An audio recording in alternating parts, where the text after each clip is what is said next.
Hi, this is doctor Prasanna Lakshmi, మాతృత్వ hospital, Sainikpuri. చాలామంది infertile couple పిల్లలు కావాలనుకునే వాళ్ళు హాస్పిటల్కి వెళ్ళినప్పుడు ఏఎంహెచ్ అనే హార్మోన్ టెస్ట్ చేపిస్తారు. ఏఎంహెచ్ అంటే యాంటీ ముల్లేరియన్ హార్మోన్. ఈ హార్మోన్ వల్ల దాన్ని చూసి లెవెల్ని చూసి చాలామంది టెన్షన్ పడుతుంటారు, చాలా తక్కువ ఉందని.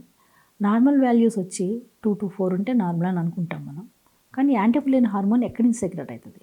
ప్రతి మంత్ పీరియడ్ అయిన తర్వాత ఓవరీస్ నుంచి కొన్ని బడ్డింగ్ ఫాలికల్స్ ఉంటాయి.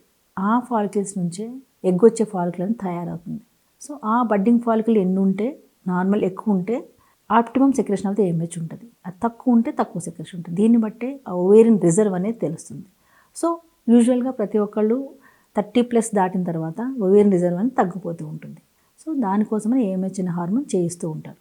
ఇన్ కేస్ ఇది నార్మల్ లెవెల్స్ ఉంటే బాగానే ఉందని అనుకోవచ్చు. ఒకవేళ బాగా తక్కువ ఉంటే టెన్షన్ పడక్కర్లేదు. దాంతోపాటు ఏఎఫ్సి సెకండ్ డే రోజు మనం స్కాన్ చేసుకుని ఫాలికల్ నంబర్ తెలుసుకుంటే అది ఎక్కువ ఇంపార్టెంట్ ఉంటుంది. సో ఏఎంహెచ్ ఒక్కటే చూసి టెన్షన్ పడాల్సిన అవసరం లేదు. గైనకాలజిస్ట్ని కన్సల్ట్ చేయండి. Thank you so much.